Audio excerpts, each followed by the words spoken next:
Ma'am, sorry, related lang po. Ma'am, you reposted a post from the election period. Yung pong sinabi nyo, hindi ito gobyernong Marcos, kundi gobyernong Romualdez at Araneta. May we know why you reposted the video yesterday? Wala, pinapaalala ko lamang na matagal ko nang sinasabi to. Maraming nalilito kung bakit ako ay tumututol sa napakaraming linalabas na polisiya ng aking kapatid.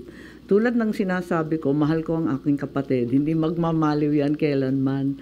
Kaya lang, hindi ito ang turo ng aking ama. Kung buhay yung tatay ko, kaya ako pumunta sa puntod, sa libingan, talagang masasabon kami ng bonggam-bongga. Hindi talaga siya papayag ng ganito.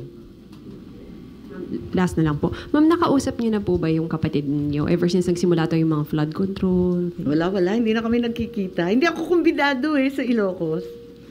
Noong September 11. Okay lang kasi gusto ko naman pumunta sa talagang festehado.